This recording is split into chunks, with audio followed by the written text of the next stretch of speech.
Before the fire went out, that's when the best stories were told. Before you settle in, take a moment to like this video and subscribe to FolkloreCrypt. It helps keep these stories alive and brings more folklore to your nights. And tell me, what time is it where you are right now? Drop it in the comments. I love knowing when and where around the world these stories find you. Welcome back. I'm glad you found your way here again.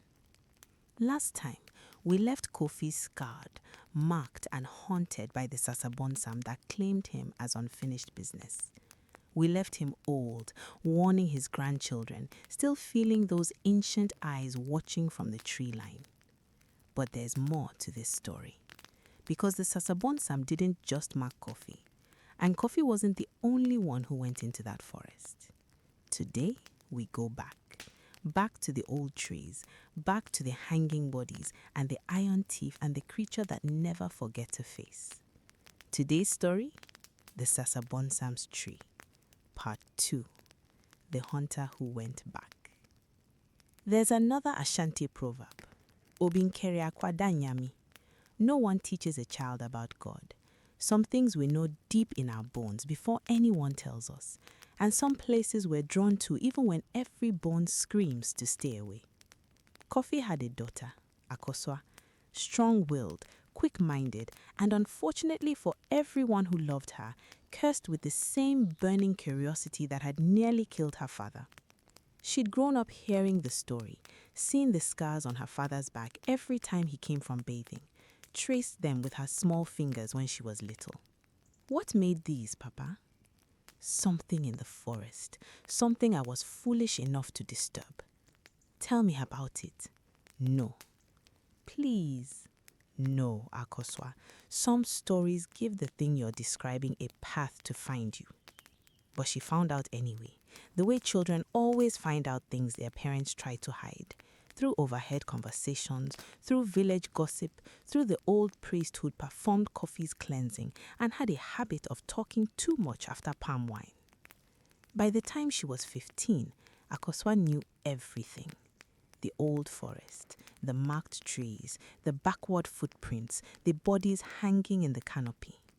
And she knew about the mark on her father, the one that never went away, the one the priest said was weakened but not disappeared. What she didn't tell anyone was what she'd started experiencing.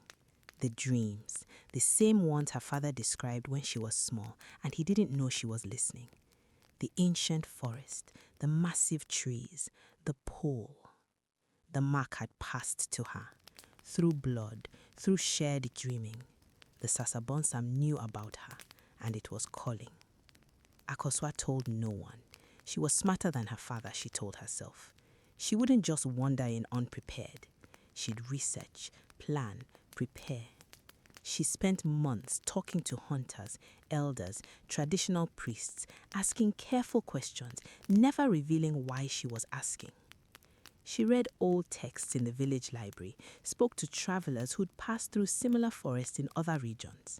She learned things her father didn't know, things that changed everything. The Sasabonsam could be wounded, not killed exactly, but hurt enough to retreat. Iron was painful to it, certain herbs burned its skin, and most importantly, there was a way to break a mark. If the marked person returned to the exact spot where the Sasabonsam first saw them and completed a specific ritual before the creature could reclaim them, the mark dissolved permanently. Her father would never be free unless someone went back. Unless she went back. She prepared for 6 months, gathered iron filings and wrapped them into small pouches, collected the burning herbs the priest had mentioned, made herself a set of iron-tipped arrows, practiced shooting until her fingers bled. And she prayed to the ancestors, to whatever forces existed that stood against creatures like the Sasabonsam. On the morning of her 16th birthday, while her family slept, Akosua rose before dawn and walked toward the old forest. The boundary felt different in the early morning.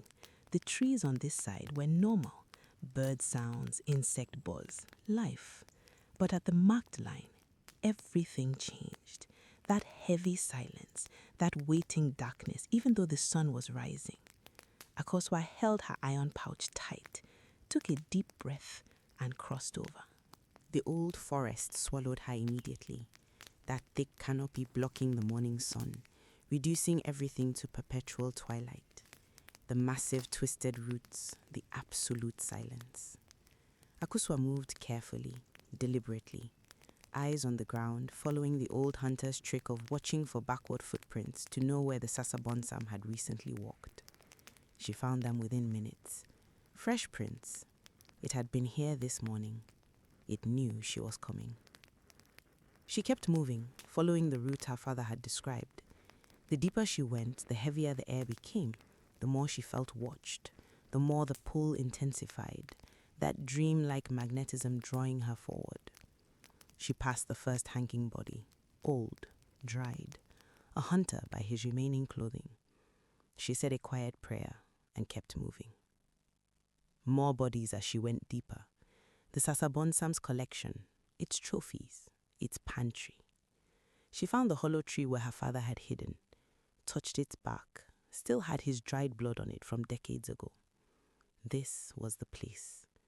She knelt and began the ritual, hands moving quickly, arranging the herbs in the pattern the priest had described, whispering the words she'd memorized over months of preparation. The forest responded immediately. The silence broke. Something massive shifted in the canopy above. Branches groaned, a sound like leather stretching as wings unfolded. "You came back." The voice fell from above like a stone dropping into still water. Akosua didn't look up, kept her hands moving, kept whispering. "Not him. You, the other one, the daughter." Still, she didn't look up. The ritual required focus, required she complete every step before acknowledging the creature. "You're completing the release ritual." The voice was amused, impressed almost.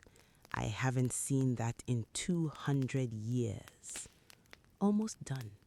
Just the final words. Just the iron filings arranged in the last pattern. "I can't let you finish that." The tree above her exploded. The Sasabonsam dropped straight down. Akosua threw herself sideways, rolled, came up with her bow drawn and an iron-tipped arrow knocked. The creature was enormous up close, even more terrible than her father's description. Those backward feet, that hair-covered body, those iron teeth catching the dim light. But it was the eyes that stopped her. Ancient, patient, almost intelligent. "You prepared," it said, eyeing the iron arrow. "Most don't prepare. I know what you are. You know stories about what I am. There's a difference." It circled her slowly, testing, probing for weakness. "Why do you mark people?" Akosua asked, keeping the arrow trained on it. "What do you want from my father?" The Sasabonsam paused, tilted his head. "The same curiosity that drives your kind to enter my forest drives me to study yours. Your father was interesting, brave enough to run, smart enough to hide, worth watching. You've been watching him for 30 years. I watch all my marked ones." It smiled, showing all those metal teeth. "You're marked too now, have been since you started dreaming of my forest. I know. That's why I'm here, to end it for both of us." The creature laughed, that grinding stone sound. "You think you can end a marking that's been active for 30 years? I think I already started the ritual. I just need to finish it."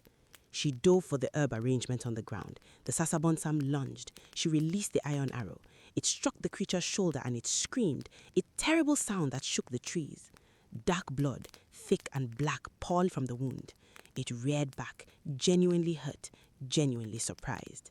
Akosua reached the ritual space, grabbed the iron filings, arranged the final pattern with shaking hands, spoke the last words.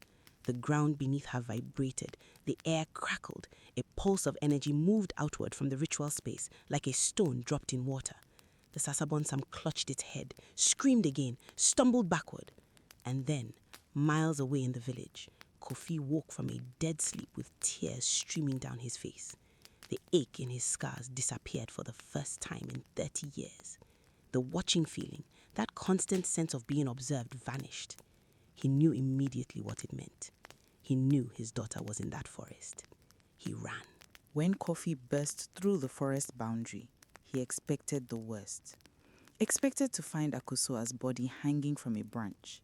Expected to be too late. Instead, he found her walking toward him, scratched and shaken, but alive. Behind her, the forest was quiet. Not that waiting, hunting silence. Just ordinary forest quiet. The Sasabonsam was gone. Retreated into the deeper canopy, wounded and furious, but unable to pursue. The ritual had worked. The mark was broken. Kofi grabbed his daughter and held her so tightly she couldn't breathe. "You foolish, brilliant, terrifying child." She laughed into his shoulder. "It's done, Papa. It's over." "It's not over. It's injured and angry. It will heal. But the mark is gone. It can't track us anymore. Can't find us in dreams." Kofi pulled back, looked at her face, saw his own stubbornness, his own curiosity, his own courage reflected back, felt pride and terror in equal measure. "How did you know about the ritual?" She smiled. "I listened, I researched, I prepared, unlike some people I know." He laughed despite himself, then sobered. "You could have died. So could you, 30 years ago, but you didn't, and neither did I." They walked home together. The village woke to find them both on the path, muddy and tired, Akusua with scratch marks on her arms and her father crying in a way no one had ever seen from him before. The elders were furious, then awed, then furious again. The priest examined them both and confirmed what Akusua already knew. The marks were gone, completely, permanently. The Sasabonsam would heal from the iron arrow, would return to its forest, reclaim its territory, would eventually mark others who wandered in. But Kofi's family was free. That evening, sitting around the fire, Akusua asked her father something she'd been wondering all day. "Do you think it understood what I did?" Kofi thought about it. The creature's ancient eyes, its almost human curiosity, the way it had seemed impressed by her preparation. "Yes," he said finally.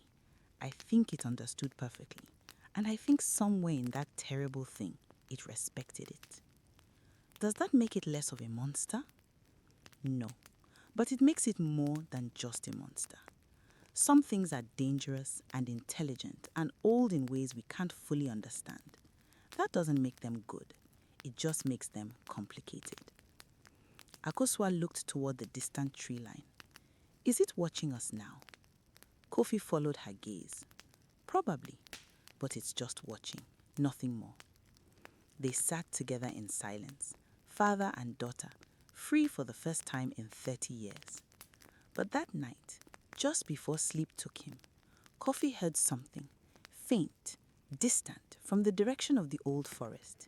A sound like grinding stones, like metal teeth clicking together slowly. Not threatening, not hunting, just reminding, I'm still here. Our elders say, "Wo forodua pana, ye piawo." When you climb a good tree, you are given a push. But some trees were never meant to be climbed. Some heights were never meant for human feet. The Sasabonsam still lives in those ancient forests, still hangs from the highest branches of the oldest trees, still waits for the curious, the greedy, the prideful. Its collection of hanging bodies still grows, new ones every season. People who heard the warnings and ignored them. People who thought preparation was enough. People who simply wandered in and never wandered out. If you ever find yourself in a forest where the silence is absolute, where the trees are ancient and massive, where you find footprints that face the wrong direction, don't look up. Turn around, walk back to where you came from. Don't run, because running triggers the hunt.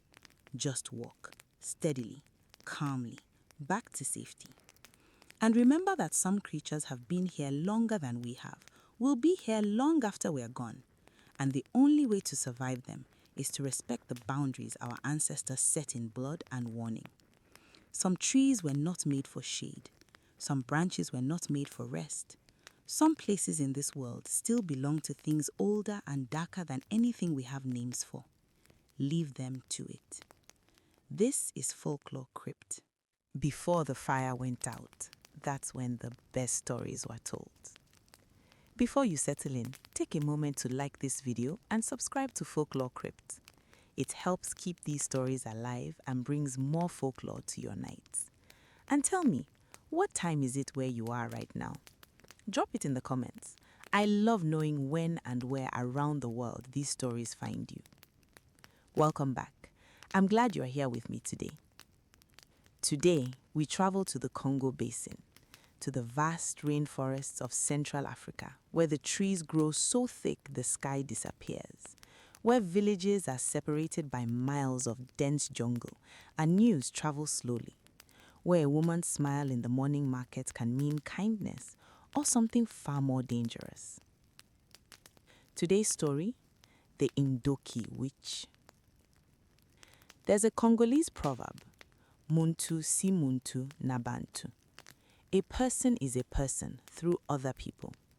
We are defined by our relationships, our community, our shared humanity. But what happens when someone in your community has traded their humanity away? Lina was 32 when she noticed something wrong with her neighbor, Mama Celestine. It started small, like it always does. Mama Celestine had lived next door for 15 years, a wide woman with a wide smile. She sold vegetables in the morning market, told loud jokes, helped neighbors carry heavy loads. Everyone loved Mama Celestine. But one morning, Lina noticed something strange. Mama Celestine was standing in her garden at sunrise before anyone else was awake, speaking to the ground. Not praying, not gardening, just talking. Low and intense, like a conversation with someone buried beneath the soil. Lina watched from her window, confused. When Mama Celestine finally looked up and saw her watching, her expression changed for just a fraction of a second. Something cold and sharp crossed her face before the wide smile returned. "Good morning, neighbor. Early bird catches the worm." Lina smiled back and said nothing. But something settled in her chest, a feeling she couldn't name. Over the following weeks, she paid closer attention. Little things she'd never noticed before suddenly stood out. Mama Celestine never let anyone into her house, always met visitors at the door. Her garden grew impossibly well, even in drought. The vegetables she sold were always the freshest, always the most abundant, even when other vendors struggled. And her eyes. Lina had known this woman for 15 years, but suddenly noticed her eyes seemed slightly too bright, like something was burning behind them. Then children started getting sick. Not all children, just certain ones, the healthy ones, the strong ones, the ones whose futures seemed brightest. First was the teacher's son, 12 years old, top of his class, destined for university. He woke one morning, unable to speak, just stared at the wall, eyes vacant. Then the pastor's daughter, 10 years old, beautiful voice, sang in the choir. She stopped eating, started wasting away for no medical reason. Then Lina's own son, 8 years old, clever and full of laughter, he started having nightmares, woke screaming every night, pointing at his window. "Someone is watching me, Mama. Someone is always watching." Lina's husband said it was a coincidence. The doctor said it was a virus going around. But Lina thought about Mama Celestine talking to the ground, thought about those two bright eyes. She went to see the oldest woman in the village, a woman who'd seen everything and forgotten nothing. Tell me about the Ndoki, Lina said. The old woman's face went very still. Why do you ask? Because I think one lives next door to me. The old woman was quiet for a long time. Then she began to speak. The Ndoki is not born evil. It chooses evil. A person who deliberately practices the darkest forms of witchcraft, who feeds on the life force of others, especially children, who makes pacts with spirits of destruction. They look completely normal, live completely normal lives, shop in your market, greet you in the morning, borrow your salt. But at their core, they've hollowed themselves out, traded their humanity for power, and that power needs constant feeding. What do they feed on? Potential. The old woman's voice was sad. They feed on what people could become, the bright futures, the strong destinies. They consume possibility itself. How do you stop them? You have to expose them in daylight, in front of witnesses. The Ndoki's power comes from secrecy, from being hidden within the community. Expose them publicly and their power weakens. And if they know you're trying to expose them? The old woman looked at Lina with ancient, worried eyes. Then, God help you, because they will come for you first. Lina went home and found her son worse. He wouldn't get out of bed, wouldn't eat. His eyes had gone dull, like someone had turned a light off behind them. She sat beside him and held his hand, felt how thin his fingers had become in just a week, felt the heat of fever burning through his skin. Her husband was at work, she was alone. And then she heard it. Mama Celestine's voice drifting over the fence, that familiar loud laugh, greeting someone in the street. Something snapped inside Lina. She went outside, walked to the fence. Mama Celestine was there, wide smile, fresh vegetables in a basket, chatting with a passerby. Their eyes met. Mama Celestine's smile stayed perfectly in place, but her eyes went cold, calculating. She knew that Lina knew. "Beautiful morning, neighbor," she said pleasantly. "My son is sick," Lina said. "Oh, I'm sorry to hear that. Children get sick, it's natural." "He was perfectly healthy last week." Mama Celestine tilted her head. "These things happen." The passerby had moved on. They were alone now. Lina leaned closer, voice dropping. "I know what you are." For a long moment, Mama Celestine said nothing. Then slowly, deliberately, she smiled.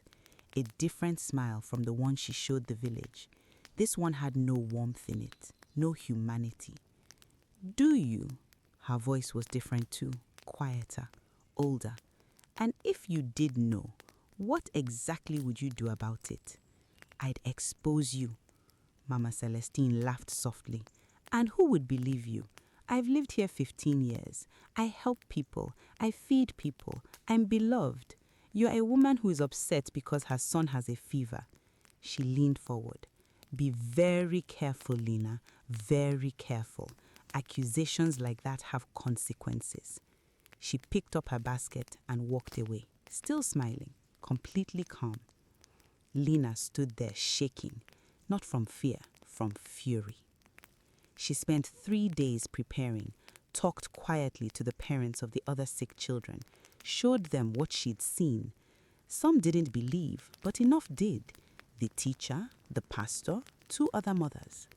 She went back to the old woman and got detailed instructions, what evidence to look for, what to say, how to perform the exposure. On the 4th morning, when the market was at its busiest, Lina walked to Mama Celestine's stall with 5 other parents behind her. Mama Celestine saw them coming. Her smile flickered. "We need to talk," Lina said loudly, in front of everyone. The market went quiet. People turned to look. "I'm not interested in your accusations," Mama Celestine said carefully, still performing normalcy. "Then let's settle it simply. Lena pulled out a small bundle of herbs the old woman had given her. Blessed, cleansing. If you're innocent, touching this won't affect you at all. The market held its breath. Mama Celestine stared at the herbs. Something moved behind her eyes. Fear, actual fear. That's nonsense, superstition. Then touch it, prove us wrong. She wouldn't touch it. Everyone saw her step back from it. Everyone saw the mask slip just slightly as she calculated her options. And in that moment of calculation, that cold-eyed assessment, people who'd known her for years saw something they'd never seen before. The thing behind the smile, the hollowness behind the warmth. She's Ndoki, someone whispered. The word moved through the market like fire through dry grass. What happened next was swift and chaotic. Some people ran, others surged forward. Mama Celestine dropped her basket and tried to push through the crowd. The village elder and the traditional priest arrived quickly. Word had spread fast. The priest performed a public binding ritual right there in the market. Mama Celestine fought it, screamed things in languages no one recognized. Her face contorted in ways that confirmed every suspicion. When it was done, she collapsed. Just a woman, exhausted and old, and stripped of everything she'd built. The children began recovering that same afternoon. Lena's son sat up in bed and asked for food. The teacher's son spoke his first words in weeks. The pastor's daughter started humming. Mama Celestine was banished from the village, escorted to the boundary by the elders, and told never to return. She left without looking back, without explanation or apology. What happened to her after that, no one knows for certain. Some say she found another village, started over, built another 15 years of trust before someone noticed the bright eyes and the impossible garden. Others say the stripping of her power destroyed her completely, that without the Ndoki to sustain her, her true age caught up with her, that somewhere on a road between villages, an old woman collapsed and the earth swallowed her quietly. Lena never found out which was true, and after a while she stopped wondering. Her son recovered completely, grew up strong and healthy, and went to university just as his destiny had always promised. The teacher's son became a doctor. The pastor's daughter sang professionally, her voice filling concert halls across the country. All that potential that had been slowly consumed, restored. Years later, Lena's son asked her about that time, about the illness, about what had cured him. His mother thought about how to answer, about how much truth a person could carry. "You were being stolen from," she finally said, "and someone fought to get you back." "Who?" She smiled. "Your mother. Always your mother." But the full story she kept it for evenings by the fire. For when her grandchildren were old enough to understand that evil doesn't always announce itself, doesn't always come in darkness or with warning. Sometimes it comes with a wide smile and fresh vegetables on a Tuesday morning. Our elders say, "Muntumbi asalakaye moko." A bad person works alone, but the Ndoki doesn't work alone.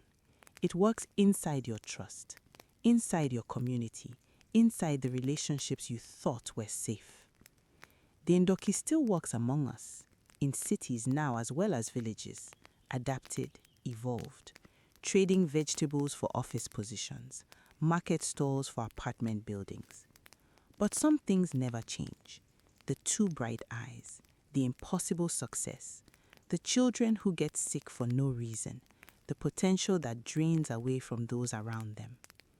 If someone in your life makes you feel smaller every time you are around them, if the people closest to them never seem to thrive, if their success always seems to come at someone else's expense, pay attention to that feeling. Because the Ndoki's greatest weapon was never magic. It was the trust we gave freely to someone who never deserved it. And sometimes, the most dangerous thing in your community is the person everyone loves the most. Before the fire went out, that's when the best stories were told. Before you settle in, take a moment to like this video and subscribe to FolklloreCrypt. It helps keep these stories alive and brings more folklore to your nights. And tell me, what time is it where you are right now? Drop it in the comments. I love knowing when and where around the world these stories find you. Welcome back. I'm glad you're here with me today. Today, we travel to the eastern region of Ghana, to a place that doesn't appear on any modern map, a village that travelers stumble upon and rarely leave, a community that looks perfectly normal from the outside, but hides something ancient and terrible in its foundations. Today's story, the Asanbosam Village. There's an Akan proverb, Obi nima obi treno, nase wa ho noa, wunya ho. If one doesn't know, someone shows them, but when you've seen it, you understand. Some things cannot be explained, they can only be witnessed, and some witnesses never get the chance to warn others. Mensah was a traveling trader, 30 years old, confident, practical. He traveled every road in Ghana twice over, knew every shortcut, every market, every reliable rest stop between cities. But on a Tuesday morning in the dry season, his truck broke down on a road he'd never taken before, a shortcut a stranger had recommended at the last fuel station. Save you 2 hours, the man had said with a smile that Mensah hadn't thought twice about. Now he stood beside his broken truck in the middle of nowhere, phone showing no signal, sun climbing toward noon and not a single other vehicle in sight. He started walking. The road was strange, too straight, too quiet. No birds, no insects, just red dust and heat and silence that pressed against his ears. After an hour, he saw it, a village, set back from the road, partially hidden by trees, smoke rising from cooking fires, the sound of children playing. Normal, ordinary, welcoming. Mensah felt relief wash over him. He'd get help here, use someone's phone, find a mechanic. He walked through the entrance, an archway of twisted wood that he thought nothing of at the time, and immediately felt the village wrap around him like a warm hand. It was beautiful. Neat compounds, well-tended gardens, bright fabric drying on lines, children running between houses, women grinding grain and laughing. A man approached him, middle-aged, friendly face, strong handshake. "Welcome, traveler. We don't get many visitors. My name is Kwabena. How can we help?" Mensah explained his situation. Truck broken down, needed a phone, needed a mechanic if possible. Kwabena nodded sympathetically. "Our mechanic can help, but he's out until this afternoon. You'll have to wait. Come, eat with us, rest." Mensah agreed gratefully. He was hungry, thirsty, tired from walking in the heat. He was taken to a large compound and given water and food. The food was excellent, the water cold and sweet. People came to greet him, curious about the outside world. They asked questions about the city, about news, about music. Normal questions, normal conversations. But as the afternoon wore on, small things began to register. Nobody left the village. Not once in all the hours he was there did he see a single person walk out through that archway. The children played but never scraped their knees, never cried, never had the small accidents children always have. And the trees surrounding the village. He'd been here for hours now and noticed none of them cast shadows. The sun was moving across the sky, but the shadows stayed fixed. Wrong. Then he noticed the feet. It started when one of the children ran past him and tripped. The child fell, but instead of landing on hands and knees, it caught itself with feet that gripped the ground in a way no human foot should, toes spreading and curling like fingers grasping the earth. Mensah blinked, looked again. The child was already up and running, normal as anything. He told himself he'd imagined it, But then he watched more carefully and he started seeing it everywhere. The way people walked with a slight wrongness to their gait, the way they sat with their legs at angles that should have been uncomfortable, the way Kwabena's feet, partially visible beneath his trousers, seemed to curve at the heel in a way that wasn't quite right. Mensah thought about what he knew of the Asanbosam. Every Ghanaian child knew the basic story, a creature related to the Sasabonsam, iron teeth, hook-shaped feet designed to grip tree branches. But unlike its forest cousin, the Asanbosam was said to have built communities, created villages where it could live among humans, feed more efficiently. He'd always thought it was just a story. He looked at the archway entrance, still visible from where he sat, 30 meters away. He stood up casually, stretched, yawned, started walking toward it as if just taking a stroll. Kwabena appeared from nowhere beside him. "Where are you going, friend?" "Just stretching my legs, getting some air." Kwabena smiled. "Of course, but don't go too far. The mechanic will be back soon." Mensah nodded, kept walking, kept his pace easy and relaxed. He was 10 meters from the archway when he felt it, a pressure, not physical, more like the air itself thickening, like walking into deep water. He pushed through it, kept walking. 5 meters. Kwabena's hand landed on his shoulder, gentle but firm, the grip of someone much stronger than they appeared. "You haven't eaten enough. Come, there's more food." "I'm fine, thank you." "I insist." Mensah looked at the hand on his shoulder, then at Kwabena's face. The friendly smile was still there, but the eyes had changed, no longer warm and curious, patient, the way a spider is patient. And at the corner of Kwabena's mouth, just visible, were teeth, not normal teeth. These were darker, harder, iron grey. Mensah ran. He hit the pressure in the air at full speed, and it was like hitting a wall. He bounced back, stumbled, almost fell, but he kept his feet and pushed again, harder. Behind him, he heard the village change, the sounds of normal life cutting off abruptly, replaced by something else. Movement, fast movement, the slap of those hooked feet on hard ground. He pushed against the invisible barrier with everything he had. It pushed back. He felt it trying to turn him around, trying to walk him back into the village like a hand guiding a child. He screamed, a raw, desperate sound, shoved forward with all his weight, and then he was through, stumbling out onto the road, falling to his knees in the red dust. He scrambled to his feet and ran down the road without looking back, ran until his lungs burned and his legs shook, ran until the village was far behind him. When he finally stopped, gasping, he turned to look. The village was gone. Just trees, just bush, just an empty stretch of road as if nothing had ever been there. Mensah walked for another 2 hours before a truck picked him up. The driver was a middle-aged woman who took one look at his face and didn't ask questions, just drove. He reported his broken-down truck to the police. They recovered it the next day, still on the same road, perfectly fixable. Nothing wrong with it that a mechanic couldn't solve in an hour.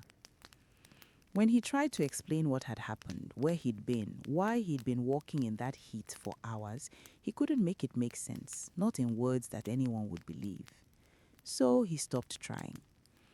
But he went to see a historian, an old professor at the university in Accra who specialized in Ghanaian folklore and oral tradition. The professor listened to his description of the village without interrupting. When Mensah finished, the old man leaned back in his chair and was quiet for a long time. "You are not the first person to describe this," he finally said. Mensah felt the hair on his arms rise. "What?" The professor opened a drawer and pulled out a thick folder. Inside were pages of testimonies, handwritten letters, typed reports, photographs of roads that led nowhere. Over the past century, at least 40 people have reported encountering an impossible village on various roads in the eastern region. The descriptions are almost identical. Friendly residents, good food, an archwayed entrance, the sensation of being trapped, and feet. Everyone mentions the feet. "What is it?" The professor sighed. The Asanbosam are said to be highly intelligent, organized. Unlike the Sasabonsam, which is a solitary hunter, The Asanbosam built communities, learned to mimic human society perfectly. They create these traps, villages designed to attract travelers, to hold them, to feed on them gradually over time so the prey never realizes it's being consumed. How long do people stay? Some of the testimonies are from people who escaped after what they thought was one afternoon, but their families reported them missing for weeks, sometimes months. Time moves differently inside. The professor nodded. The ones who don't escape, he tapped the folder. We don't have testimonies from them, obviously. Mensa thought about the village, the children who never scraped their knees, the shadows that didn't move, the food that tasted so good he'd kept eating even when he was full. Was I being fed on while I sat there? Almost certainly, slowly, carefully. They are patient. They would have kept you comfortable for weeks before you realized anything was wrong, before you were too weak to run. How did I get out? The professor smiled. That's the interesting question. Most people can't break the barrier alone. Something else must have helped you. An ancestor. A protective charm you weren't even aware of. Something that gave you just enough strength to push through. Mensa thought about his grandmother, how she'd insisted on tying a small bundle of herbs inside his truck's sun visor before his first long journey. Said it was for protection. He'd always thought it was superstition. He'd been wearing his jacket when he walked, the jacket that had been in the truck. After leaving the professor, Mensa drove back to the road, stood at the spot where the village should have been. Just trees, just bush. But if he listened carefully, very carefully, he could almost hear it. Children playing, women laughing, cooking fires crackling. A perfectly normal village hidden behind trees, waiting. He drove home and never took that road again. He also called his grandmother and thanked her. She didn't ask what for, just laughed and told him to eat properly and visit more often. Some protection doesn't come from rituals or priests or ancient knowledge. Sometimes it comes from a grandmother who loves you enough to tie herbs in your sun visor before you head out into a world full of things she knows you don't believe in yet. Our elders say, Obi nimse okwe bena obefa. No one knows which road will be their last. Some roads lead somewhere, some roads lead nowhere, and some roads lead somewhere you are never meant to go. The Asanbosam villages still exist, on back roads, on shortcuts that strangers recommend with wide smiles, on routes that save you 2 hours but cost you everything. If you ever find yourself on a strange road and stumble upon a village that seems too welcoming, too perfect, too eager to keep you comfortable, check the feet, check the shadows, check whether anyone ever leaves. And if something feels wrong, even if you can't name it, even if everything looks normal, run. Push through whatever holds you. Run and don't stop. Because some villages weren't built for people to live in. They were built for people to disappear in. This is FolkloreCrypt. Before the fire went out, that's when the best stories were told. Before you settle in, take a moment to like this video and subscribe to FolkloreCrypt. It helps keep these stories alive and brings more folklore to your nights. And tell me, what time is it where you are right now? Drop it in the comments. I love knowing when and where around the world these stories find you. Welcome back. I'm glad you're here with me today. Today we travel to the rivers of Nigeria, to the wide brown waterways that cut through the Delta region like veins through skin, where fishermen know every current, every depth, every mood of the water, where mothers grab their children's arms when they get too close to the bank, where certain stretches of river have names that translate simply to don't go there. Today's story, the river that swallowed children. There's an Ijaw proverb, Ibe keme abekeme, bekeme bi. The water knows what it holds. The water always knows. And some rivers hold things that have been hungry for a very long time. Tari was 11 years old and the best swimmer in her village. Everyone said so. She'd been in the water since she could walk, taught by her father who was a fisherman, who'd been taught by his father before him. She knew the river the way she knew her own name. which is why the warning felt unnecessary. Don't swim past the red rocks, her father told her every single morning. Not past them, not near them. You see those rocks, you turn around. I know, Papa. Tell me why. Because of the current. Not just the current. There's something in the water there. Something old. Something that's been in that part of the river longer than this village has existed. Tari nodded respectfully, but inside she thought what children always think when adults say such things. That it was exaggeration. That the red rocks simply marked a dangerous current, and the story of something in the water was just a way to make children obey. She was wrong. The summer she turned 11 was the driest in 20 years. The river ran low, slow, and warm. Perfect swimming conditions. Every child in the village spent their afternoons in the water. But not past the red rocks. Everyone knew that rule. Then Tari's friend Doye lost his ball. A bright yellow ball that rolled down the bank and plopped into the river, drifting slowly downstream, toward the red rocks. It's just a ball, Doye said sadly. I'll get another one. But Tari was already in the water. I'll get it. She swam easily, powerfully, closing the distance between herself and the floating ball. The red rocks were visible ahead, their surface stained rust-colored by minerals and age. She caught the ball 20 meters before the rocks, turned to swim back. That's when the current changed. Not gradually, instantly, like something flipped a switch. The warm, slow river became cold and fast, pulling at her legs, dragging her toward the rocks. Tari was strong, she fought it, but this wasn't a normal current. It had direction, purpose. It was pulling her specifically, ignoring the ball which floated peacefully back towards shore.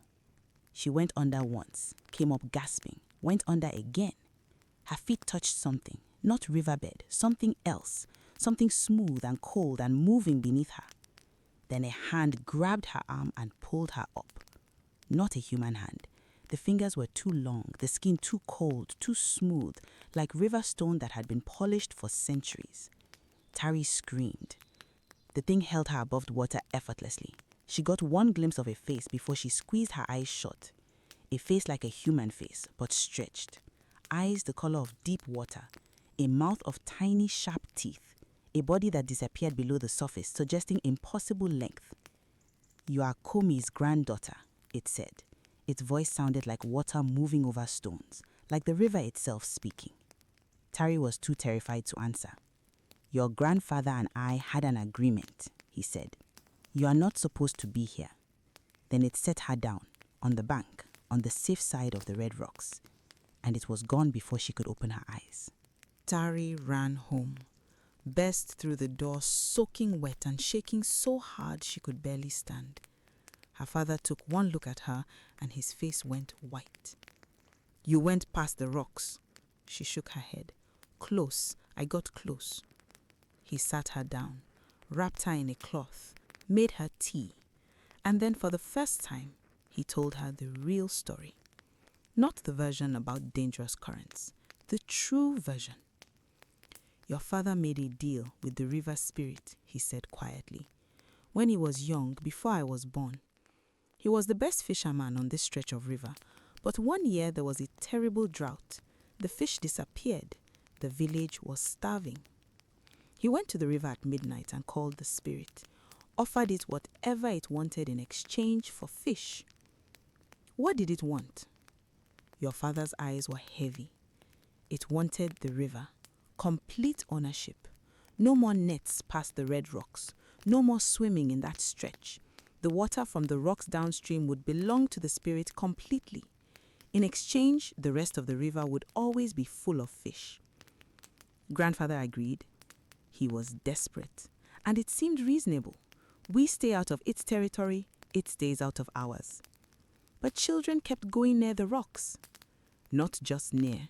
3 children over the years, the spirit took them, held them in the deep water, not dead, just kept. Held in that cold, dark place where time moves differently. Tari's blood went cold. "Are they still there?" Her father nodded. 3 children, taking over 40 years. The village knows. The families know. We don't speak of it because speaking of it doesn't bring them back. And the spirit won't release them. Says the agreement was broken when they entered its territory. Can we get them back? He shook his head. Every attempt has failed. Anyone who goes into that part of the river to retrieve them gets pulled down too. Then why didn't it take me? Her father was quiet for a long time. Because it recognized you. It recognized your grandfather's bloodline. And because your grandfather did something before he died, something he never told me about until his deathbed. What? He made a second deal. The spirit would never take anyone from our direct bloodline. In exchange, he stopped. In exchange for what, Papa? He looked at her with such sadness in his eyes.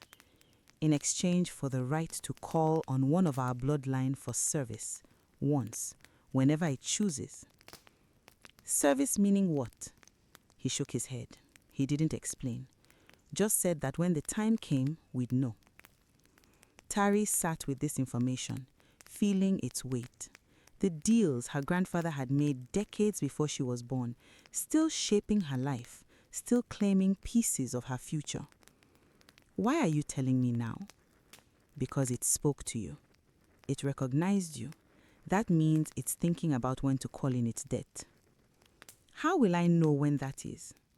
You'll know. He took her hands. When it calls, Tari, you must go. If you refuse, the protection of our family ends. Everything your grandfather traded for disappears. And if I go, what happens to me? He didn't answer, which was its own kind of answer. That night, Tari lay awake, listening to the distant sound of the river. It sounded different now, not just water over stones. Something layered beneath the sound, something waiting. 3 years passed. Tari grew. The river called to her every day, that pull she'd always felt toward the water intensifying. She became even stronger as a swimmer, stronger than anyone, stronger than was natural. She understood why. The river spirit was preparing her, training her without her even knowing. The day before her 14th birthday, she awoke to find wet footprints on the floor of her room, leading from the window to her bed. River water, cold and brown. On her pillow was a smooth stone, deep red, from the rocks. It was time. Tari told her father. He held her for a long time, without speaking. Then he helped her prepare. They went to the river bank at dawn. The water was glassy and still. The red rocks visible in the distance, their reflection perfectly mirrored in the calm surface. What do I do? Tari asked. Walk in. It will do the rest. Will I come back? Her father's jaw tightened. Your grandfather believed you would. He built the second deal specifically with that in mind. He chose the strongest swimmer in each generation, the one most connected to the water. He chose me before I was born. He chose the idea of you, whoever would be strongest. He trusted the river would recognize that. Tari looked at the water, felt its pull, stronger than ever now, almost welcoming. If I don't come back, you'll come back. Her father's voice broke slightly. You have to. She waded in. The water was cold despite the warm morning. Purposeful cold. It rose around her waist, her chest, her shoulders. She took a breath and went under. The river swallowed her immediately. Not violently, gently, like a hand guiding rather than grabbing. She felt herself moving downstream toward the red rocks without swimming, the current carrying her with deliberate care. She passed the rocks into the spirit's territory. The water changed, darker, colder, but not frightening, almost like entering a different room. And there was the spirit, waiting, enormous and ancient and completely still in the deep water. Its 2 long fingers, its stretched face, its deep water eyes.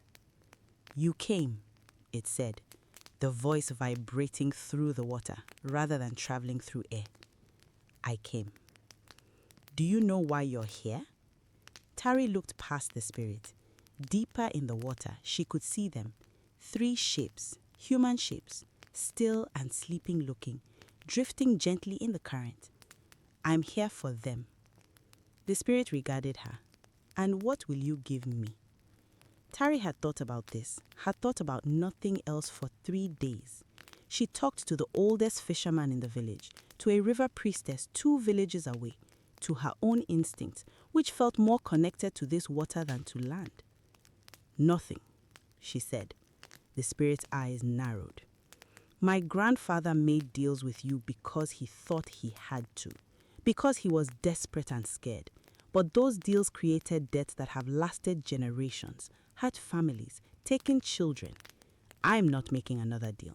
I'm asking you to do the right thing. The right thing? The spirit's voice was almost amused. I'm not bound by human morality. No, but you're bound by balance, by the old laws. Those children were taken because of fear, because of misunderstanding, not because they meant to disrespect your territory. Release them and I'll ensure no one crosses your boundary again. Not through fear, through understanding, through teaching every child in our village the real reason for the boundary. Respect instead of deals? The spirit was quiet for a long time. Tari felt her lungs beginning to ache. She stayed still, waited. Finally, the spirit moved, drifted toward the 3 sleeping shapes, touched each one gently. They stirred. Go, the spirit said, all of you. Tari gathered the 3 children, impossibly easy in the water, and swam. The current helped her, pushed her toward shore, toward the safe side of the rocks, toward the bank where her father stood waiting. They broke the surface together, 4 of them, gasping in the morning air. The 3 taken children were disoriented, confused.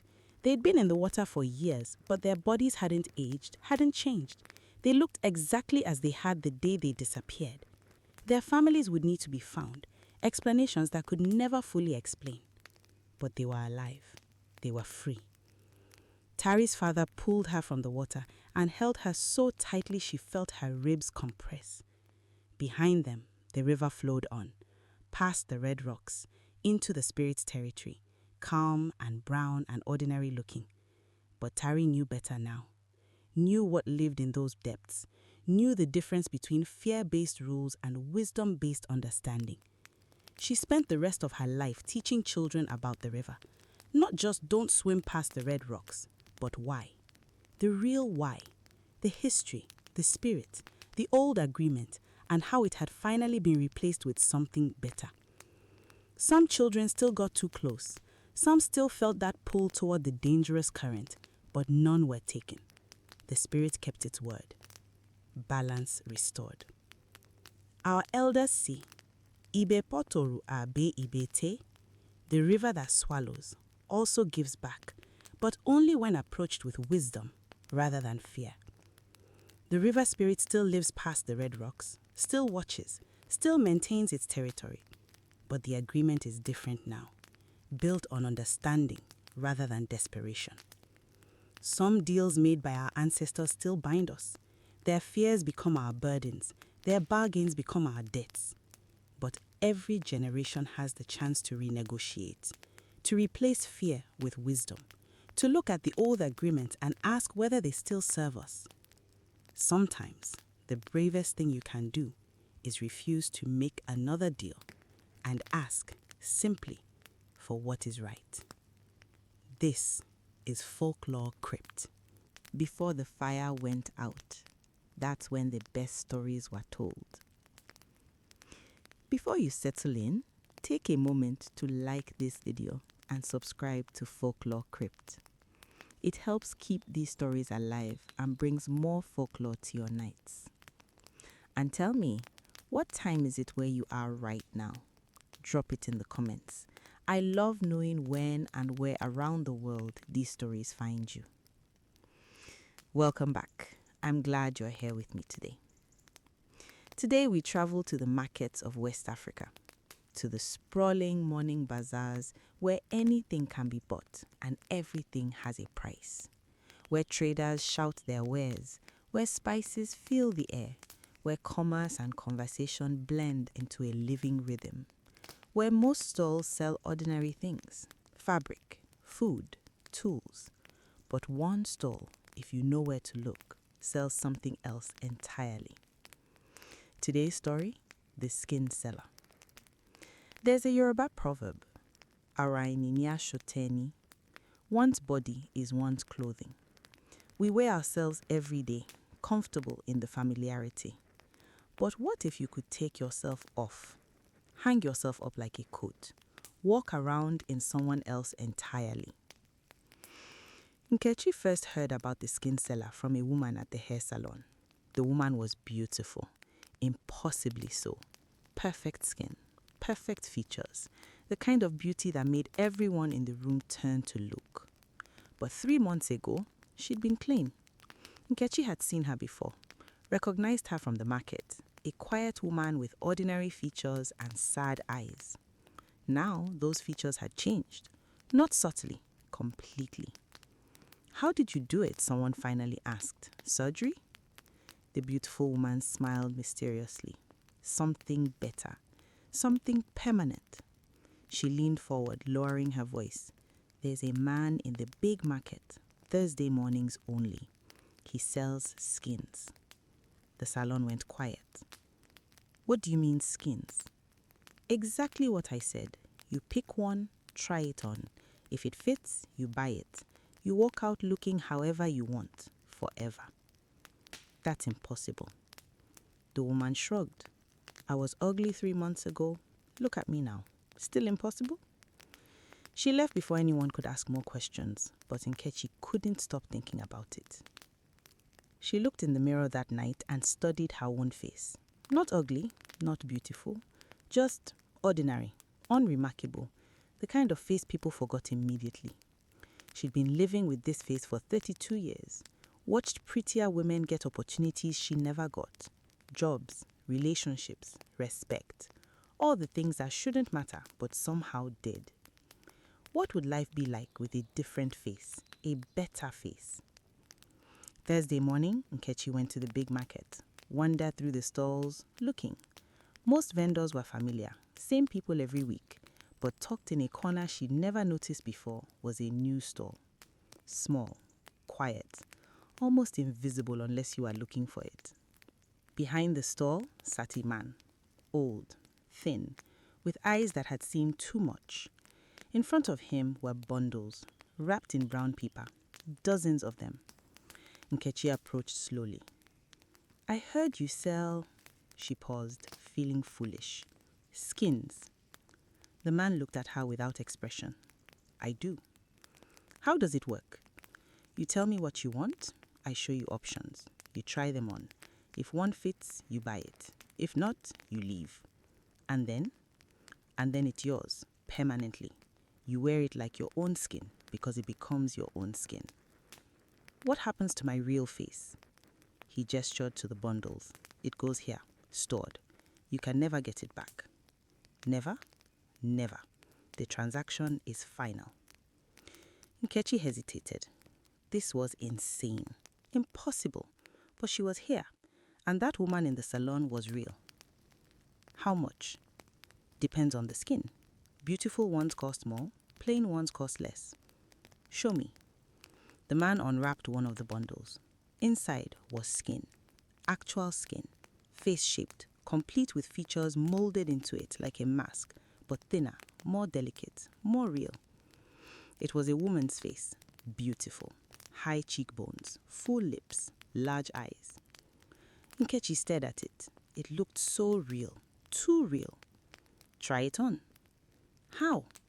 Just hold it to your face. Nkechi took the skin with trembling hands. It was warm, soft, like living tissue. She raised it to her face, uncertain. The moment it touched her, it attached, suctioned on like it was drinking her in. She gasped but couldn't pull it away. Then it melted, merged, became her. The man held up a small mirror. Nkechi looked at her reflection and didn't recognize herself.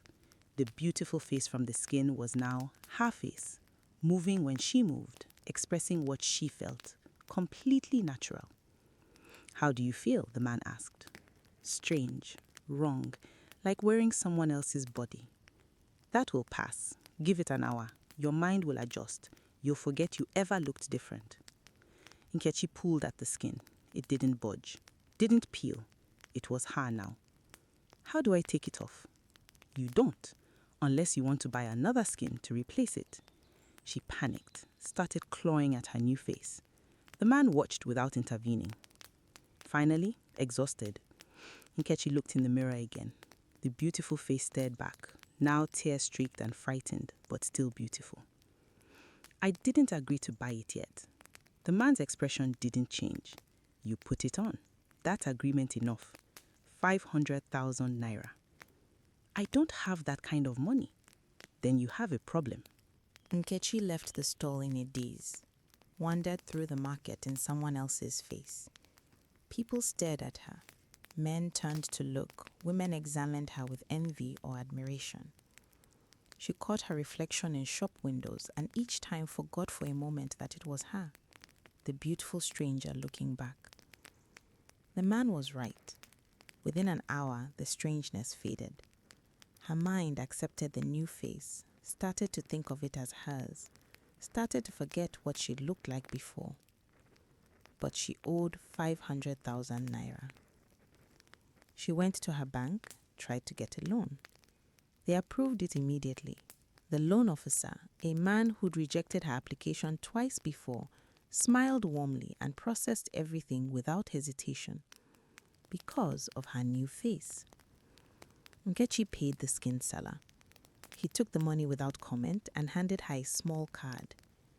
"If you want to change again, come back. I'm here every Thursday."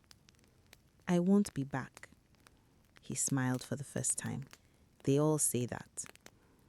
The first month with her new face was magical. Everything Nkechi had imagined came true. Men asked her out, her boss promoted her, strangers were kind to her, doors opened that had been closed her entire life. She felt powerful, desired, valued. But slowly, things began to change. She noticed the way men looked at her, not with respect or admiration, with possession, like she was an object they wanted to own. She noticed how women treated her, with suspicion, distance, like her beauty made her untrustworthy. She noticed that people no longer listened to what she said. They just looked at her while she spoke, not actually hearing. The face that had promised freedom became a different kind of prison. And then she started seeing them. Other people wearing purchased skins. She recognized the wrongness now. The way their expressions didn't quite match their emotions, the way their features seemed almost too perfect, assembled rather than born. They were everywhere, in offices, in shops, in church, dozens of people walking around in faces that weren't originally theirs. How had she never noticed before? One day, she saw a woman collapse in the market. The woman was screaming, clawing at her face. Her skin was peeling, not naturally, violently, like it was rejecting her. Underneath was something horrible. Raw flesh, exposed muscle. The woman's original face trying to resurface but unable to completely. People called an ambulance. Nkechi stood frozen, watching. That night she researched, found stories online, forum posts, warnings.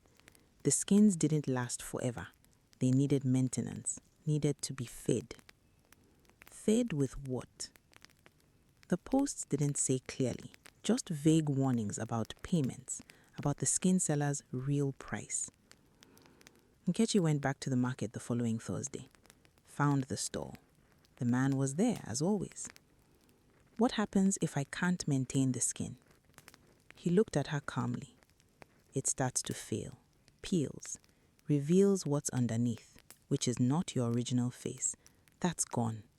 What's underneath is the in-between, not pleasant." "How do I maintain it?"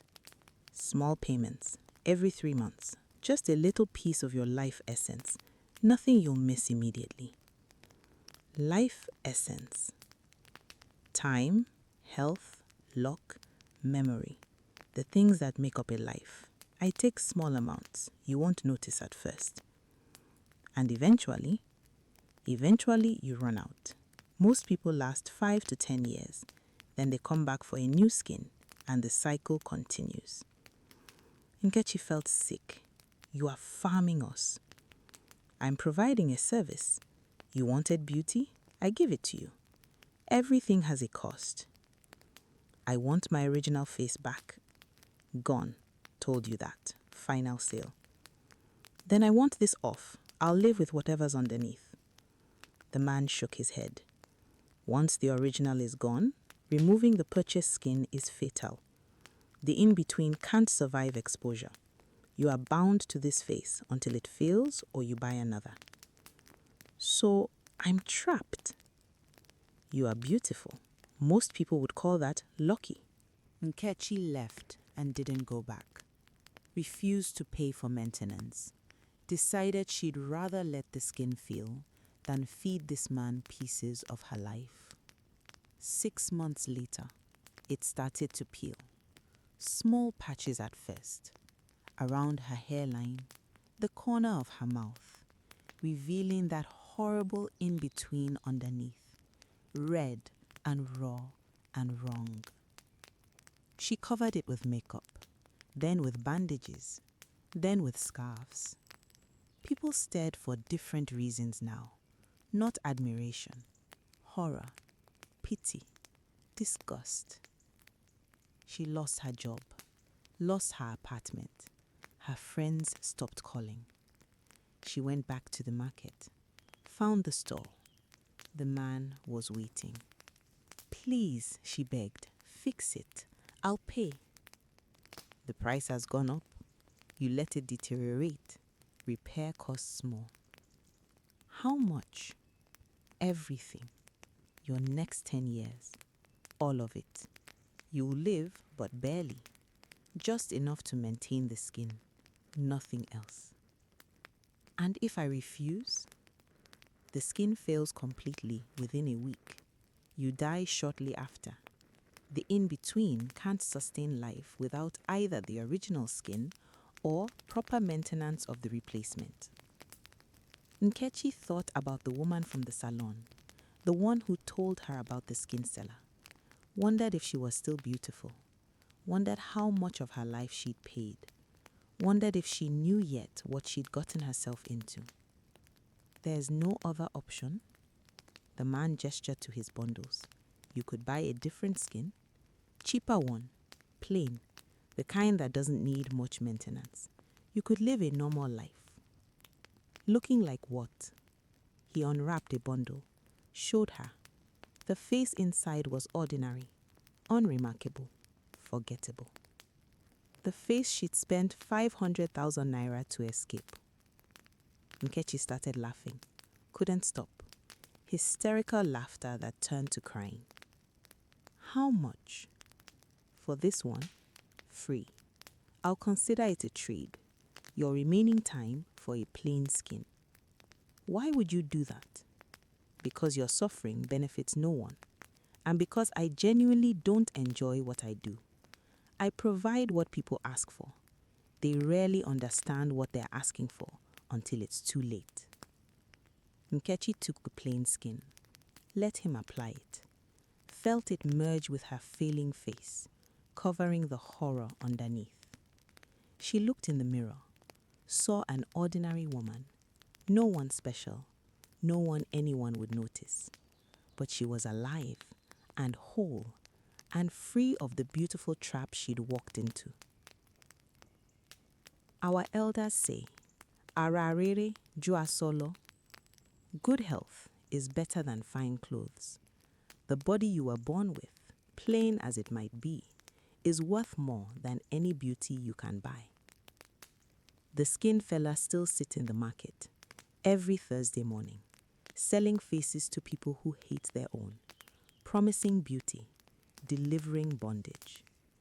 And people still buy, still line up, still believe they'll be the exception, that they'll keep their beauty without paying the price. They are all wrong. If you ever find yourself in a market and see a quiet stall tucked in a corner selling bundles wrapped in brown paper, walk away quickly. Don't ask questions. Don't look at the merchandise, because the face you were born with, ordinary as it is the only face that truly belongs to you. Everything else is just borrowed, and the interest on beauty is always higher than you can afford to pay. This is FolkloreCrypt. Before the fire went out, that's when the best stories were told. Before you settle in, take a moment to like this video and subscribe to FolkloreCrypt. It helps keep these stories alive and brings more folklore to your nights. And tell me, what time is it where you are right now? Drop it in the comments. I love knowing when and where around the world these stories find you. Welcome back. I'm glad you're here with me today. Today, we travel to the savannas of East Africa, to the wide golden grasslands where baobab trees stand like ancient sentinels. Trees so old they've witnessed empires rise and fall. Trees so sacred that entire villages are built around them. Trees that should never, ever be cut down. Today's story: the curse of the baobab tree. There's a Swahili proverb, mti hauendi kwa nyenzo. A tree does not die except by axes. But some trees don't die even then. Some trees remember. Some trees take revenge. Daniel was a businessman from Nairobi, 35 years old, educated, modern, rational. He didn't believe in curses or sacred trees or any of the old superstitions his grandmother used to whisper about. He believed in profit, in development, in progress. When he bought the land 2 hours outside the city, he saw opportunity. 5 acres of prime real estate, perfect for the resort he'd been planning. Swimming pools, luxury cabins, a restaurant with a view of the savannah. There was only one problem. Right in the center of the property stood a massive baobab tree. Ancient, enormous. Its trunk was easily 20 feet in diameter. Its branches spread like gnarled fingers against the sky. It would have to go. The village elders came to see him the day after he started surveying the land. "You cannot cut that tree," the oldest one said. His name was Mzee Kamau, and his face was weathered like old leather. "It's on my land. I bought it legally." "The land, yes, but not the tree. That tree belongs to the ancestors. It's been here for over 1,000 years. Cutting it would be..." He paused, searching for words. "Very bad." Daniel smiled politely. "I understand it has cultural significance, but I'm building a resort. The tree is in the way." "Then build around it." "That's not practical." "Neither is angering what lives in that tree." Daniel's smile tightened. "Nothing lives in that tree. It's just wood." The elder looked at him with something like pity. "You'll learn. They always learn." The other elders murmured in agreement. They left warnings at the base of the tree. Small offerings, beads, cloth, whispered prayers. Daniel had them cleared away. He hired a team with chainsaws, professional tree removal specialists from the city. They showed up on a Tuesday morning, ready to work. The foreman took one look at the tree and whistled.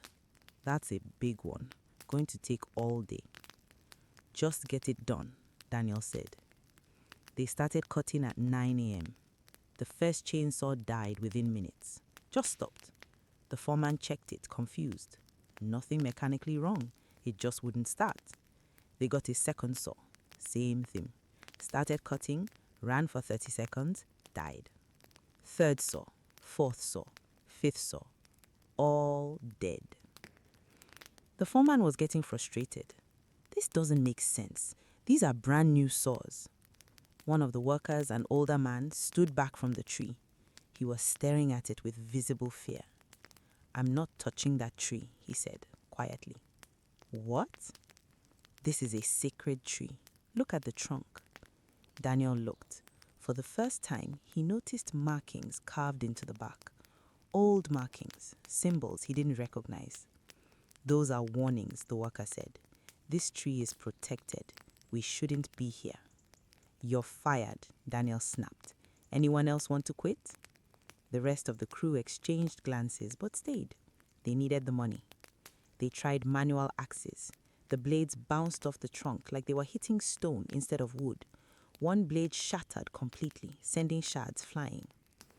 By noon, they'd barely made a dent.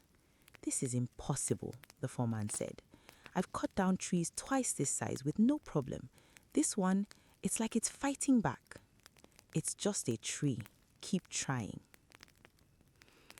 That night, Daniel went to bed frustrated but determined. Tomorrow, they'd bring heavier equipment, industrial machinery, whatever it took. He woke at 3 a.m. to the sound of knocking, steady, rhythmic, coming from his front door. He stumbled out of bed and opened it. Nobody there, just the wind and darkness and the distant silhouette of the Baobab tree against the stars. He closed the door and went to bed. The knocking started again, louder. He opened the door faster this time. Still nobody. This happened 7 more times that night. By morning, Daniel was exhausted and angry. He drove to the property and found the construction crew standing around the tree, looking shaken. "What now?" The foreman pointed. "Look." All the equipment they'd left on site the night before was gone. Not stolen, moved. Arranged in a perfect circle around the Baobab tree. The chainsaws, the axes, the measuring equipment, everything. And hanging from the lowest branch of the tree were the offerings the elders had left, the ones Daniel had thrown away. Somehow back, somehow returned. Daniel called in more workers, better equipment. He was done playing around. They brought in a bulldozer, industrial grade, the kind that could push over buildings. The operator climbed into the cab, started the engine, and drove toward the tree. 5 meters away, the engine died. He tried to restart it, nothing. They checked everything. Full tank of gas, battery charged, mechanically perfect. It just wouldn't run near the tree. One of the workers, a young man named Joseph, spoke up quietly. "My grandmother told me about trees like this.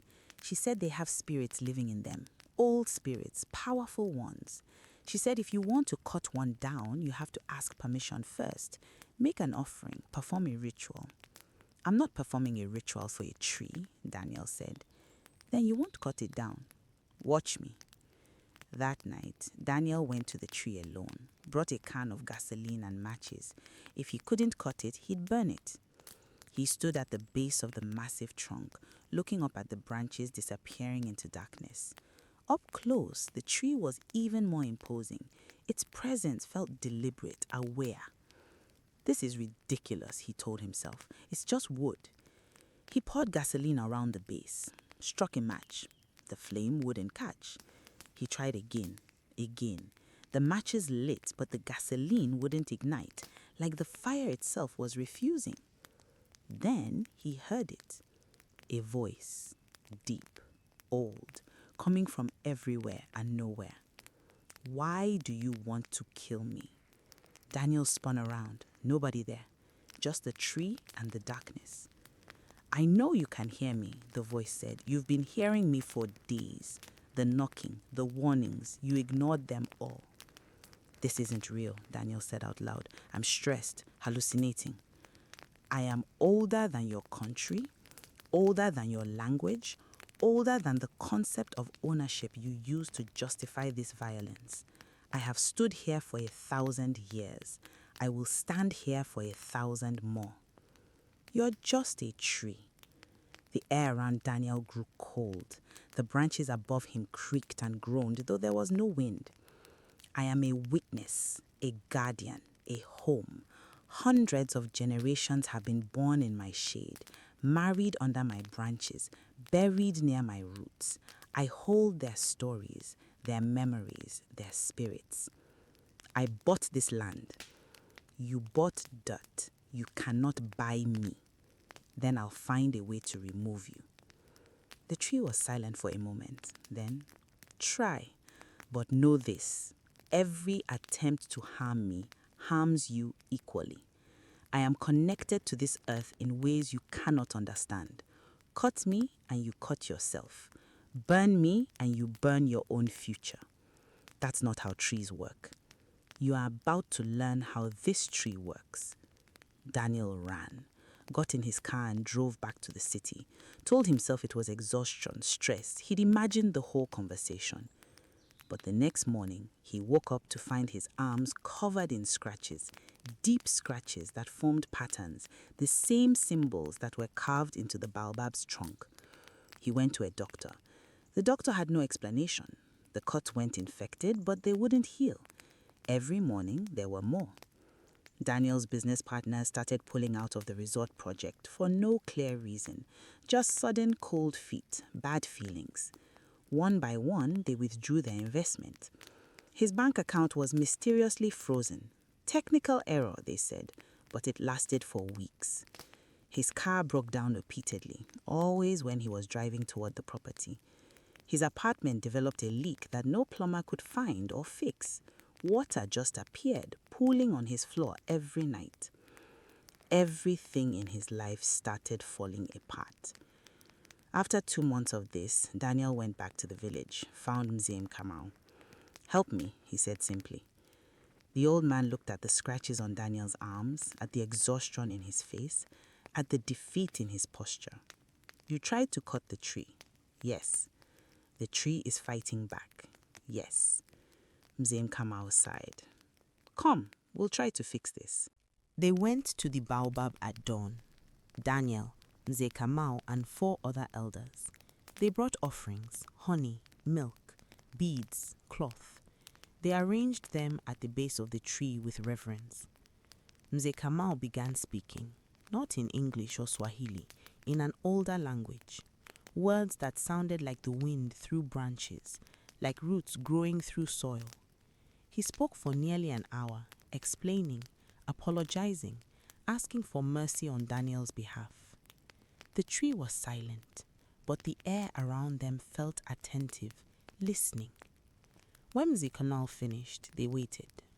The scratches on Daniel's arms began to fade, slowly at first, then faster. Within minutes, they were gone completely. Daniel felt something release, a pressure he hadn't realized he'd been carrying, like invisible chains falling away. The elder turned to him.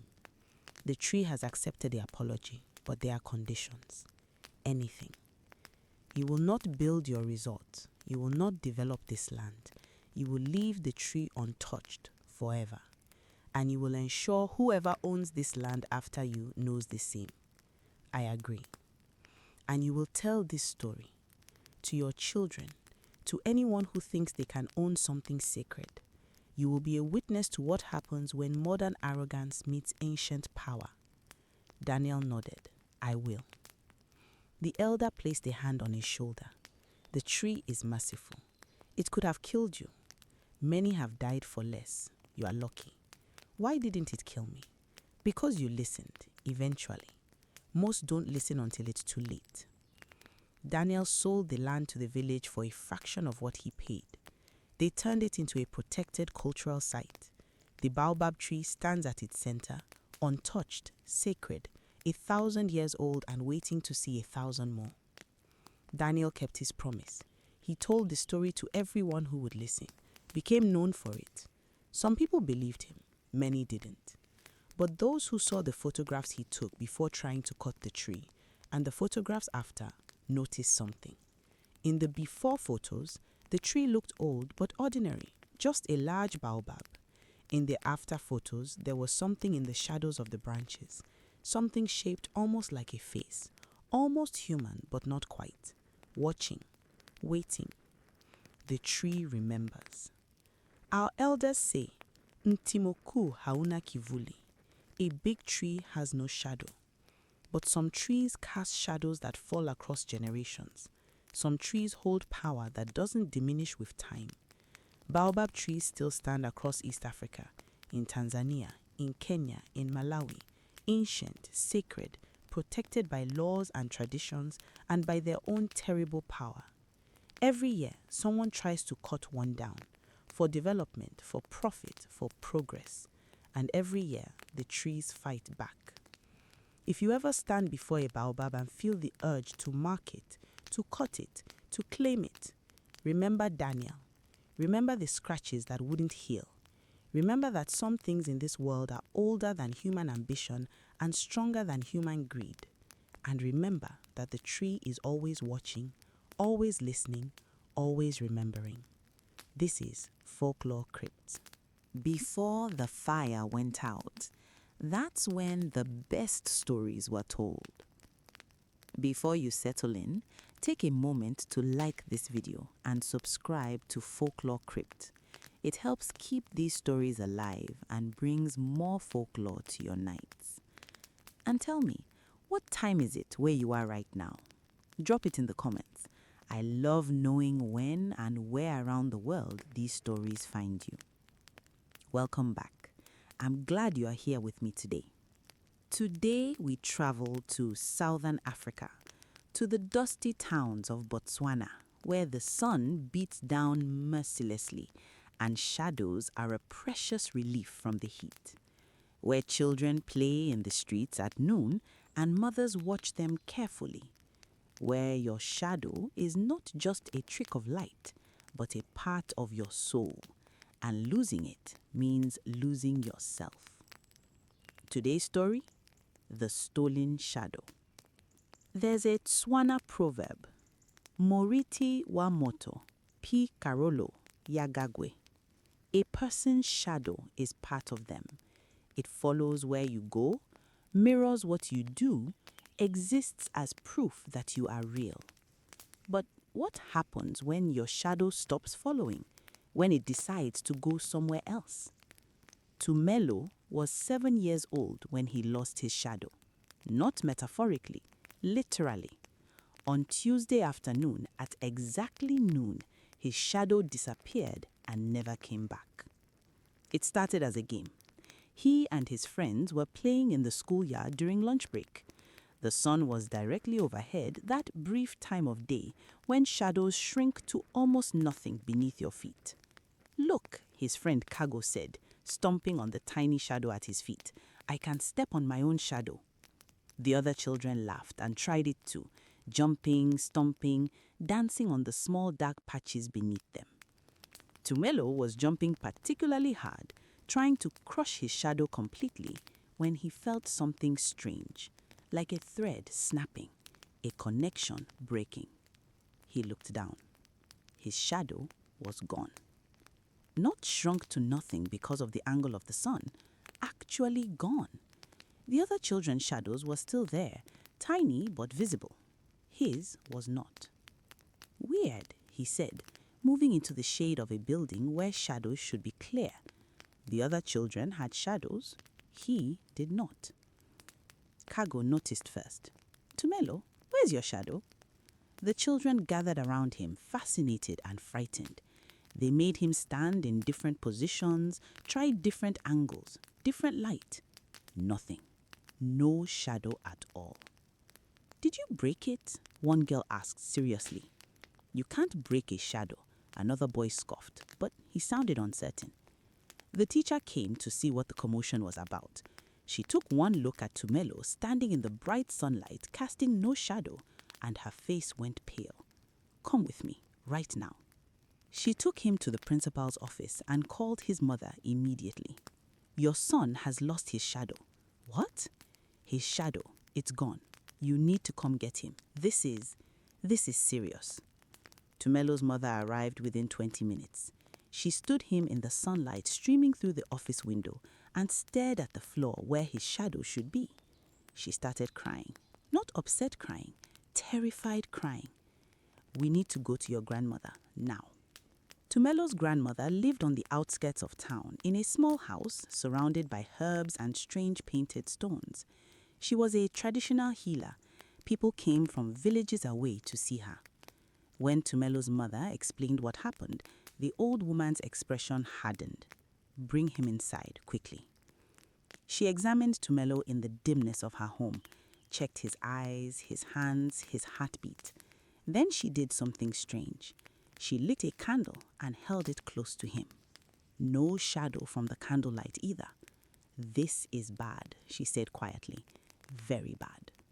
What happened to him? Someone took it, or something took it. Shadows don't just disappear, they're stolen. Who would steal a child's shadow? His grandmother was quiet for a moment. Then, there are people who practice dark magic. They steal shadows to use in rituals, to bind people, to control them. A person without a shadow is incomplete, half real. They exist, but barely. They fade. Tumelo's mother grabbed his hand. "How do we get it back?" "We have to find who took it, and we have to do it quickly. The longer he's without his shadow, the more he fades. Within a week, people will start forgetting him. Within 2 weeks, he'll start forgetting himself." Tumelo's grandmother began investigating immediately. She went to the school and examined the playground where it happened. She found something. In the dust, barely visible, were markings, symbols drawn in ash. They'd been there at noon, right where the children were playing, right where Tumelo had been stomping on his shadow. "This was a trap," she said. "Someone put these here specifically to catch children's shadows at noon when they're smallest and most vulnerable. But why?" The grandmother's face was grim. Shadow magic is powerful. A child's shadow especially. It can be used to curse the family, to bind destinies, to create obedient servants in the spirit world. Whoever did this wanted a child's shadow for dark purposes. "How do we find them?" She pulled out a small pouch, scattered its contents on the ground. Bones, shells, stones. They fell in a pattern that meant something to her. She studied it for a long time, then pointed. 2 kilometers that way. The shadow is being kept in a dark place, underground probably. We need to go tonight. "Why tonight?" "Because tomorrow will be too late. Look at your son." Tumelo's had been sitting quietly through this conversation, but when his mother really looked at him, she gasped. He was fading. Not dramatically, but subtly. His features were slightly less distinct, his presence slightly less solid, like he was becoming a memory of himself rather than himself. That night, Tumelo's grandmother, his mother, and 2 of his uncles went to the location the bones had indicated. Tumelo stayed home with his aunt, who kept looking at him and crying softly. The location was an abandoned homestead on the edge of town, old, falling apart. Everyone said it was haunted and stayed away. The grandmother approached carefully, carrying protective charms and a burning bundle of herbs. They found a cellar, stone steps leading down into darkness. "It's down there," she said. "I can feel it." They descended carefully. The cellar was cold and damp and smelled of earth and something else. Something wrong. At the bottom, they found a room, and in the center of the room, hanging from hooks like drying meat, were shadows. Dozens of them. They hung in the air without bodies, dark human shapes preserved somehow in the underground darkness. Children's shadows, adult shadows, all stolen, all kept. And sitting in the corner, walking by candlelight, was a woman, old, bent, her fingers moving in patterns as she wove shadow stuff like thread. She looked up at them without surprise. "You found me." Her voice was like dry leaves. "Took you longer than most." "You're stealing children's shadows," Tumelo's grandmother said. "Why? Why does anyone do anything? Power, control, money. People pay well for shadow magic. Where is my grandson's shadow?" The woman gestured vaguely at the hanging shadows. "Somewhere. They all look the same once they're separated." Tumelo's mother screamed and lunged at the woman. The uncles held her back. The grandmother stepped forward. "I'm giving you one chance. Return the boy's shadow. All the shadows. Release them." The woman laughed. "Or what? You'll curse me? I'm already cursed. I'm already damned. This is all I have left." Then we'll take them by force. You can't. They're bound to me now. Only I can release them, and I won't. The grandmother pulled something from her pocket, a small bottle of dark liquid. She uncorked it and poured it on the ground in a circle around the woman. The woman's laughter died. What is that? Your reflection. I took it from the river last week, been carrying it, waiting. You can't. You wouldn't. Watch me. The grandmother began chanting. The liquid on the ground began to smoke. The woman screamed, "Stop! Stop!" Release the shadows. The woman tried to stand, couldn't. The circle held her. She looked at the grandmother with genuine fear now. Fine, fine, take them. She made a gesture with her twisted fingers. The hanging shadows began to stir, to drift down from their hooks, to move toward the stairs like dark birds finding their way home. All of them? All of them. The shadows flowed past Tumelo's family like water, up the stairs, out into the night, finding their way back to their owners through connections the grandmother didn't fully understand but trusted completely. When they got home, just before dawn, they found Tumelo standing in the doorway. Behind him, in the light of the rising sun, was his shadow, fully restored, dark and clear and following his movements perfectly. He looked solid again, real, present. "Mama!" he shouted and ran to his mother. She held him so tightly he complained he couldn't breathe. Over the following days, news spread through the town.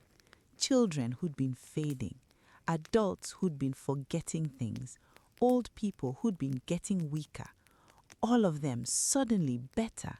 Their shadows returned. No one knew where the shadows had gone, no one except Tumelo's family. The woman in the cellar was reported to the police, but when they went to arrest her, they found the homestead empty, just the cellar with hooks on the ceiling and ash marks on the floor. The woman had disappeared. Some said she died when her reflection was used against her. Others said she fled to another town to start over, to steal new shadows. Tumelo's grandmother believed the latter. People like that don't stop, she said. They just move.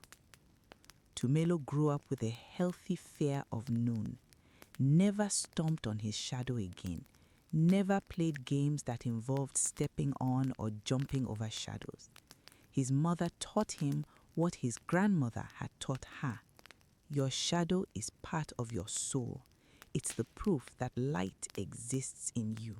Protect it, respect it, never take it for granted.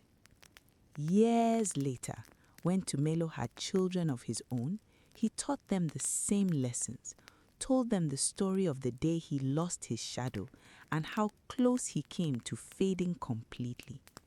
Some of his children believed him. Some thought it was just a story to make them behave, but they all noticed that his father never, ever stepped on shadows, not his own, not anyone else's, and he got genuinely upset when he saw other people doing it carelessly. Our elders say, Moriti olatela mele, the shadow follows the body. But the relationship is deeper than following. The shadow is the body's proof of existence, its claim on reality. Shadow thieves still exist in cities now, in modern buildings, using new methods but the same old magic. They wait for moments when shadows are vulnerable. Noon when the sun is directly overhead. Midnight when artificial lights create confusion. Times of transition when the connection between body and shadow is weakest. If you ever notice your shadow acting strange, not quite following your movements, or disappearing when it shouldn't, pay attention. Check mirrors. Ask people if they can see it, because the first sign of shadow theft is subtle. A delay, a hesitation, the shadow not quite matching what you are doing. And once it's fully taken, getting it back is nearly impossible. Your shadow is not decoration. It's not just physics and light. It's part of you, the part that proves you are real, the part that connects you to the world. Protect it like you'd protect your heartbeat. Because some losses you can live through, but living without proof of your own existence is a slow, terrible fading. This is FolkloreCrypt. Before the fire went out, that's when the best stories were told. Before you settle in, take a moment to like this video and subscribe to FolkloreCrypt. It helps keep these stories alive and brings more folklore to your nights. And tell me, what time is it where you are right now? Drop it in the comments. I love knowing when and where around the world these stories find you. Welcome back. I'm glad you're here with me today. Today, we travel to the villages of Ghana, to the joyful celebrations where families unite and communities feast, where weddings last for days and everyone dances, where the bride is beautiful and the groom is proud and blessings flow like palm wine, where everything should be perfect, but sometimes the bride is not what she seems. Today's story, the wedding that went wrong. There's an Akan proverb, "Wo huno obianim na wonnim nekoma."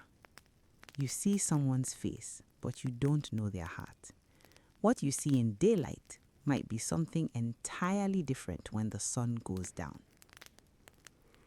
Kwame met Abena at the market on a Tuesday morning. She was the most beautiful woman he'd ever seen.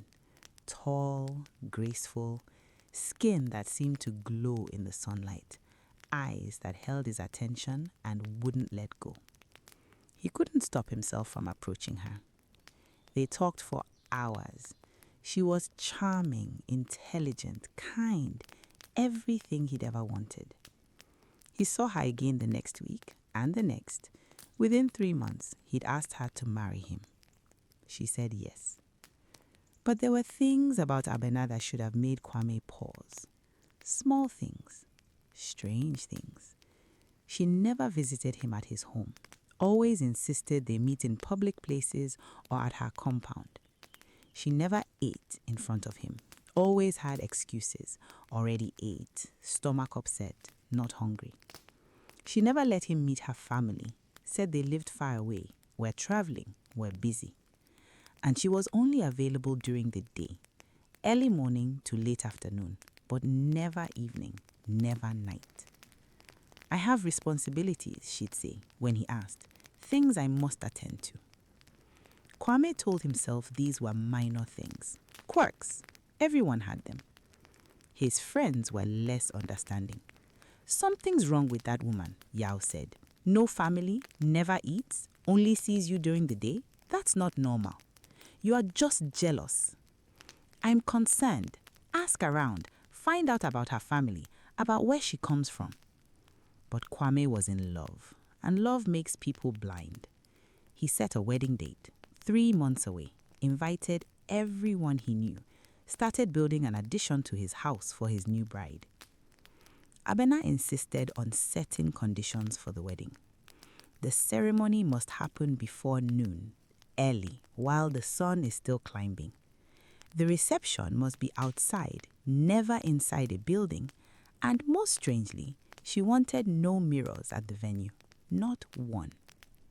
"Why no mirrors?" Kwame asked. "Bad luck. It's a tradition in my family." "I've never heard of that tradition." She smiled. "There are many traditions you haven't heard of." 2 weeks before the wedding, Yao came to Kwame with information. "I asked around about Abena. Nobody knows her family. Nobody knows where she actually lives. The compound she says is hers. It's abandoned, has been for years. You must have the wrong place." "I went there, Kwame. I saw it myself. Broken windows, overgrown garden. No one's lived there in a decade." "That's impossible. I've dropped her there dozens of times." "Then she's lying to you. And if she's lying about that, what else is she lying about?" Kwame and Yao fought. Kwame told him to leave, to not come to the wedding. But the words planted seeds of doubt. The night before the wedding, Kwame couldn't sleep. He got up before dawn and drove to Abena's compound. Yao was right. The place was abandoned, walls crumbling, roof caving in, garden completely wild. It looked like no one's lived there in years. Kwame felt his stomach turn. He went to the house anyway, knocked on the door. It swung open on broken hinges. Inside was darkness, emptiness, dust thick on everything. And in the corner he saw something. Clothes. Women's clothes. The same dress Abena had been wearing when he last dropped her off. Just the clothes, lying in a pile, like someone had stepped out of them and vanished. Abena, he called into the darkness. No answer. The wedding day arrived. Beautiful, sunny, perfect. Guests gathered at the outdoor venue Abena had insisted on. Tables set up under canopies, food prepared, musicians ready. Kwame stood at the altar in his finest clothes, waiting. Abena arrived right at 9 a.m. She looked stunning. Her dress was white and flowing. Her smile was radiant. She seemed to glow with happiness. But Kwame noticed something. She cast no shadow. The sun was bright. Everyone else had clear shadows on the ground. The priests, the guests, the musicians, everyone except Abena. Where her shadow should be was just empty space. Kwame blinked, looked again. Maybe it was the angle. Maybe the light was strange. But no. As she walked toward him, the ground beneath her remained shadowless, like the sun passed right through her. He looked at the guests. No one else seemed to notice. The ceremony began. The priest spoke the traditional words, asked the traditional questions. Do you, Kwame, take this woman to be your wife? Kwame hesitated, looked at Abena. She was smiling, but her eyes, something was wrong with her eyes. They didn't blink, didn't move, just stared. He started. Abena's hand tightened on his. Her grip was cold, too cold for a warm, sunny morning. Say yes, she whispered. Her voice had changed, deeper, older. Kwame looked at the priest. The old man was staring at Abena with growing horror. He'd noticed something too. Kwame tried again. Say yes. Abena's whisper was more insistent now, the smile still on her face, but her eyes completely cold. The priest made a decision. He pulled out a small vial from his robes, holy water. He flicked it toward Abena. She screamed. The sound that came from her wasn't human. It was like metal scraping stone, like wind through a cave. The guests jumped back in shock. Where the holy water touched her, her skin began to smoke, to peel away. Underneath was something else. Dark, scaly, wrong. The beautiful face began to distort, the features shifting, the skin turning grey and rough, the hands elongating into claws. The illusion was breaking. Run, the priest shouted. Guests scattered, tables overturned, food went flying, people screamed and pushed toward the exit. Kwame stood frozen, watching the woman he'd planned to marry transform into something monstrous. Abena, or whatever she really was, turned to him, the human face completely gone now. What remained was a creature with too many teeth, with eyes like a serpent, with skin like tree bark. You are supposed to say yes, it hissed. We were supposed to be bound. I've waited months. What are you? What do you think I am? It laughed, that scraping metal sound again. I'm what happens when loneliness becomes hunger, when desire becomes possession. I'm what your grandmother warned you about, but you forgot to listen. The Obayifo, Kwame whispered. No, worse. The creature's form rippled. I'm older. I don't just steal life. I steal futures. I marry humans and consume them slowly, year by year, until there's nothing left but a husk I wear like a coat. Why me? Because you are easy, lonely, desperate. You saw beauty and stopped thinking, stopped asking questions, stopped listening to warnings. The priest appeared beside Kwame, holding a burning bundle of herbs. He thrust it toward the creature. It shrieked and backed away. The holy smoke was painful to it. This ends now, the priest said. You will not have him. I've invested months in this. The creature's voice was anguished now, desperate. I've been patient. I've played the role perfectly. And yet you forgot the basics. The priest gestured to where Abena's shadow should be. You can mimic human form, human voice, human behavior, but you cannot create a shadow. That requires a soul. The creature looked down at the shadowless ground beneath it, then back at the priest with pure hatred. I'll find another, it hissed. There are always more lonely men, always more who don't ask questions. It turned and ran, not with human legs, but on all fours, fast, impossibly fast, into the trees at the edge of the venue. The priest helped Kwame to a chair. The young man was shaking, in shock. How long was I? He couldn't finish the question. Too long. The priest looked sad. Too long. You courted a monster, made plans with something that wanted to devour you. How did I not see it? We see what we want to see, especially when we are lonely.